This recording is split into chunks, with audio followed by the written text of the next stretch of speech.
ఆంధ్రప్రదేశ్ ప్రభుత్వం మరో ఎన్నికల హామీని నెరవేర్చేందుకు సిద్ధమైంది.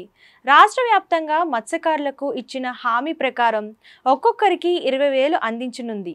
ఈ నెల 26న మత్స్యకారులకు ఈ సాయాన్ని అందించనుండగా ముఖ్యమంత్రి చంద్రబాబు చేతుల మీదుగా ఈ పథకాన్ని ప్రారంభించనున్నారు. ఈ మేరకు ముఖ్యమంత్రి చంద్రబాబు నాయుడుకు శ్రీకాకుళం జిల్లా పర్యటన ఖరారైంది. ఇందులో భాగంగా ఆయన ఎచ్చెర్ల నియోజకవర్గంలో పర్యటించి సముద్ర తీర ప్రాంత మత్స్యకారులకు వేట నిషేధ సమయంలో ఇచ్చే భృతిని అందించనున్నారు. మత్స్యకారులు వేటకెళ్తే గానీ పూట గడవని పరిస్థితి. అలాంటి మత్స్యకారుల పరిస్థితి దాదాపుగా ఈ నెల 15 నుంచి వచ్చే నెల 15వ తేదీ వరకు కూడా మత్స్యకారులంతా కూడా వేట నిషేధించాలని ప్రభుత్వం జారీ చేసిన ఉత్తర్వులు. ఈ నేపథ్యంలో మత్స్యకారుల పరిస్థితులు చాలా దయనీయ పరిస్థితులు అయితే ఎదుర్కొంటున్నారు. ఎందుకంటే వాళ్ళందరూ కూడా చేపల వేటకెళ్ళి ఆ ఒక చేపల మార్కెట్లో అమ్ముకుంటేనే కానీ వాళ్ళ పూట గడవని పరిస్థితి. అలాంటి మత్స్యకారుల పరిస్థితి ఈ నెల రోజులు ఎలా ఉంటాయని తెలుసుకునే ప్రయత్నంలో ఆంధ్రప్రభ ముందుకు వచ్చింది. దీనిపైనే గ్రౌండ్ రిపోర్ట్ ఎలా ఉందో, మత్స్యకారుల పరిస్థితి ఎలా ఉందో చూద్దాం రండి. గత వైసీపీ ప్రభుత్వం హయాంలో మత్స్యకార భృతి 10,000 ఉండేది.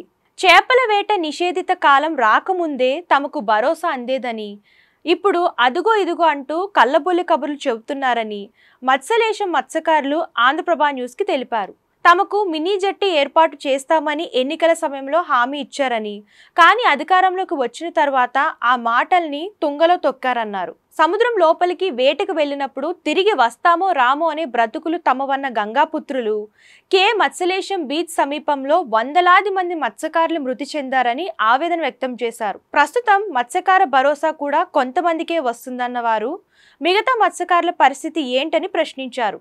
సిక్కోలు జిల్లాలో 11 మండలాల పరిధిలో 198 కిలోమీటర్ల తీర ప్రాంతం ఉండగా 104 మత్స్యకార గ్రామాలు ఉన్నాయి. ఈ గ్రామాలలో సుమారు 1,12,500 మంది మత్స్యకార జనాభా ఉన్నారు. వీరిలో 16,000 మంది మత్స్యకారులు మోటరైజ్డ్ సాంప్రదాయ పడవల్లో వేట సాగిస్తున్నారు. ఇప్పుడు సందర్భం బాగున్నాయి సరే ఆ ఏళ్ళ తెప్పతేలు పెడతాం. అక్కడికి వెళ్తాడికి ఇంచుమించి 4:30-5 గంటలు అవుతుంది. మా 5 గంటలకు కొలేస్తే 7 గంటలకు ఎత్తాలి. 7 గంటలకు ఎత్తుకొని అక్కడి నుంచి ఇక్కడికి వస్తాడు 10-11 అవుతుంది. అదే మా మొలేజులు కూడా చేపలు ఉంటే మా కష్టం మొలుతుంది, లేకపోతే లేదు. అందుచేత ఏంటంటే జాతుల కల్లా క్యాస్ట్ల కల్లా మా క్యాస్టే ఎక్కువే కష్టము.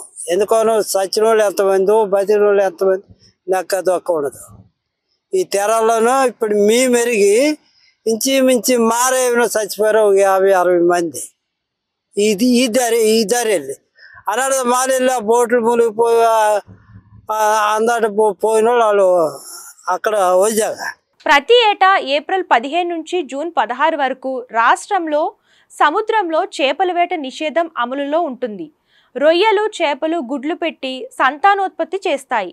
దీనికోసం 2 నెలల సమయం పడుతుంది. అంతవరకు మత్స్యకారుల పరిస్థితి చాలా అధ్వానంగా ఉంటుందని, చేపల వేటకు వెళ్ళలేక వేరే పని చేయలేక చాలా ఇబ్బందులు పడుతున్నామని గంగాపుత్రులు వాపోయారు. అందుకే చేపల వేట నిషేధిత సమయంలో మత్స్యకార కుటుంబాలకు సరిపడే నిత్యావసర సరుకులు ఇవ్వాలని కోరుతున్నారు. తమ సమస్యలపై సీఎం చంద్రబాబుకి వినతి పత్రం అందజేస్తామని మత్స్యకార సంఘాలు తెలిపాయి. ఎవరైనా మత్స్యకారులు నిబంధనలు ఉల్లంఘించి చేపల వేటకు వెళ్తే కేసులు నమోదు చేయడంతో పాటు సంక్షేమ పథకాల లబ్ధికి దూరం అవుతారని హెచ్చరించారన్నారు. అయితే ఇలాంటి హెచ్చరికలు ఏ ప్రభుత్వంలో వినలేదని గంగాపుత్రులు ఆవేదన వ్యక్తం చేస్తున్నారు. ఒక జగన్ బోర్డులో నేడు జరిగింది అంతే. ఒక వేసి గెలిపివ్వండి, ఓటేసి గెలిపివ్వండి, మీకు కార్పొరేట్ జట్టి కూడా మామూలు జట్టి కడతామని చెప్పి ఎమ్మెల్యే కూడా ఇదే మాట కూడా జగన్తో జరిగింది. జరిగిన తర్వాత ఆడ 5 సంవత్సరాలు వేలాడు జగను. మళ్ళీ ఇప్పుడు ఏడంతా చంద్రబాబు నాయుడు వచ్చాడు. వచ్చిన తర్వాత ఆ ఎమ్మెల్యే కూడా నాకు గెలిపివ్వండి, మీరు ఎట్టి పరిస్థితుల్లోనే సరే ఇక్కడ మామూలు జట్టి కడతామని 4 చుట్లు మాట ఇచ్చాడు. ఇక్కడ మీటింగ్ కూడా చెప్పాడు, మీటింగ్ పెట్టాడు కరవాపేంతని. అయితే అలాగ అనుకోను ఎట్టి పరిస్థితిలోనే సరే మనం గెలిపిస్తాం అనుకోను చేసాము. ఇప్పుడు కూడా ఇదే పరిస్థితిలో కూడా ఎప్పుడు కూడా మనకు ఎక్కడ ఉన్నామో ఇప్పుడు ఏగిలేదు. ఎందుకంటే వాళ్ళు గెలిస్తారు కదా కాబట్టి మనకు పట్టింపు లేదు. అది ఓట్లు 2 మాసాల ముందు ఏంటంటే రాలేదు. రాలేదు. నిరుడు తెప్పలు దబ్బులు వేస్తామనుకోను, జగన్ వేయలేదు, చంద్రబాబు నాయుడు వేయలేదు. రైట్. మరి ఇప్పుడు ఏంటంటే 26 వేస్తామని పేపర్లకు ఇచ్చాడు, మరి సెల్ల కూడా ఇచ్చాడు. సంవత్సరాలు బట్టి ఇక్కడ మినో జట్టి కావాలని మేము అడుగుతాను, ఎవరు పట్టించుకోవట్లేదు. మా పరిస్థితి చూడు, సముద్రం కెరటాలు ఎలాగున్నవి. మేము వెళ్తే నీటిలోకి వెళ్ళి ఒడ్డుకు వచ్చిన దాకా ఎవరికి తెలియదు. తల్లి పిల్ల వచ్చేమే బాగా చేరితే పర్లేదు, లేకపోతే ఏమైపోతుందో మాకే తెలియట్లేదు. అది అన్న మత్స్యకారులు భరోసాతో ఒక ఓన్లీ ఇన్సిన తెప్పలకి 6 రాస్తున్నారు, కట్టల తెప్పలకు 3 రాస్తున్నారు. ఒక్కో తెప్ప మీద 10 మంది 11 మంది వెళ్తున్నాము, అందులో 6 వస్తున్నాము, 4 రావట్లేదు. అదే ఫిషర్మెన్ కార్డు వారు ఇస్తే ప్రతి మత్స్యకారులకి లబ్ధి అనేది పొందుతుంది. కానీ అదే తెప్పల వల్ల ఇస్తే కొంత మత్స్యకారులకి లబ్ధి పొందుతుంది, కొంత మత్స్యకారులకి రావట్లేదు. అది గవర్నమెంట్ ఒక ఫిషర్మెన్ కార్డుల ప్రకారం ఇస్తే ప్రతి మత్స్యకారులకి ఎవరికి రాకంట ఉండవు, ప్రతి మత్స్యకారులకు వస్తాయి. గత ప్రభుత్వంలో మత్స్యకారు భరోసా వచ్చిందా? వచ్చిందండి. గత ప్రభుత్వం మత్స్యకారుల భరోసా మాకు వచ్చింది. రైట్. మొత్తం మీద మనము మత్స్యలేశం వద్దనో మత్స్యలేశం మత్స్యకారులు ఈ నెల రోజుల పాటు తమ యొక్క వలల్ని తయారు చేసుకుని తన జీవనం నెక్స్ట్ వచ్చే వేటకి సంబంధించిన పరికరాలన్నీ కూడా తయారు చేసుకుంటున్న పరిస్థితి మనం స్పష్టంగా విజువల్స్ రూపంలో. అయితే మనం మత్స్యకారులని ఈ నెల రోజుల పాటు వేట నిషేధం అన్న కాలంలో ఎలా జీవనం కొనసాగిస్తారు ఏంటి అని అడిగి తెలుసుకునే ప్రయత్నం చేద్దాం. అన్న, ఈ నెల రోజులు ఎలా మీరు జీవిస్తున్నారు? నెల రోజులంటే ఇప్పుడు వల్ల ఇలా రద్దు అయిపోయి నీటిలోనికి వెళ్ళడం లేదు ఏంటి, అలాంటి సప్పు చేసుకుని అలా కాలక్షేపం అయ్యి వల్ల కట్టుకుంటున్నాం అంతే. అంటే గతంలో వైఎస్ రాజశేఖర రెడ్డి జగన్మోహన్ రెడ్డి ప్రభుత్వంలో 10,000 రూపాయలు ఇచ్చారు, ఇప్పుడు చంద్రన్న 20,000 ఇస్తున్నారు అంటున్నారు. దీనికి ఏమైనా మీరేమంటారు? వైఎస్ రాజశేఖర రెడ్డి ఉంటోడు మత్స్యకారులకి అంతే 15,000 రూపాయలు ఇప్పటికే ఎప్పుడో పడిపోయేవి. ఈ నెల రోజులైనా మేము కాలక్షేపం వెళ్ళాం. ఇప్పుడు ఏంటంటే చంద్రన్న పథకంలోనంతే అదిగో ఇదిగో అనుకో వస్తాడు, కానీ ఏమీ లేదు. లాస్ట్కి ఇలా మత్స్యకారులకి ఇలా దెబ్బతీశాడు.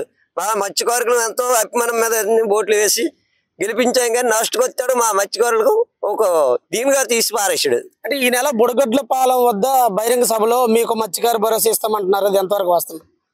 ఏమి అది అమ్మకి ఇల్లు కట్టినట్టుగా అది ఏటి ఒట్టు వేస్టే.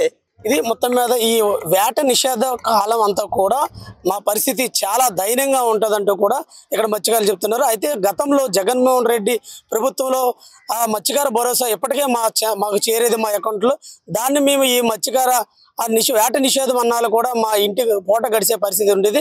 కానీ ఇప్పుడు చంద్రన్న చెప్పాడు, ఎందుకంటే ఈ యొక్క భరోసా దాదాపుగా 20,000 ఇస్తానంటున్నారు, కానీ ఇప్పటికే అది పూర్తిగా మా అకౌంట్లోకి అయితే రూపాయి బిల్లుగా కూడా పడలేదంటూ కూడా మత్స్యకారులు ఆవేదన వ్యక్తం చేస్తున్నారు. ఏదైతేనప్పుడు కూడా ఈ యొక్క మత్స్యకార భరోసా అనేది ఓన్లీ గాలిలో కలిసిపోయిన దీపంలాగే మారుతుందంటూ కూడా మత్స్యకారులంతా కూడా ముక్త కంఠంతో దాన్ని వ్యతిరేకిస్తున్న పరిస్థితి ఇది.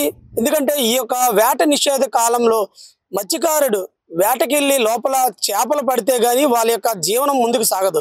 అలాంటి పరిస్థితుల్లో ప్రభుత్వాలు ఆదుకోవాల్సిన ప్రభుత్వాలే పక్కన పెడుతున్నాయి. ఎందుకంటే ఓట్లేసి మాకు ఏదో మేలు చేస్తారని గెలిపించిన అధికారం ఎక్కించిన చంద్రబాబు నాయుడు ప్రభుత్వమే మాకు ఇప్పటి వరకు ఎటువంటి సహాయ సహకారాలు చేయలేదు అంటూ కూడా మత్స్యకారులు లబోదిబ్బమంటున్న పరిస్థితి. ఏదైనప్పుడు కూడా జిల్లాలో దాదాపుగా 194 కిలోమీటర్ల మైదానం సముద్ర తీరం ఉన్న ఈ శ్రీకాకుళం జిల్లా మత్స్యకారుల పరిస్థితి ఎలా ఉంటే మిగతా రాష్ట్రంలో ఎలా ఉంటుందో మనం చూడొచ్చు.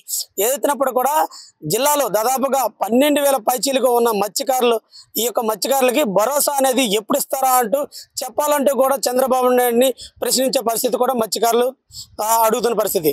ఇది ఇక్కడ తాజా పరిస్థితి. విడిజన్స్ రాకేష్తో వెంకటరమణ, ఆంధ్రప్రభ, శ్రీకాకుళం.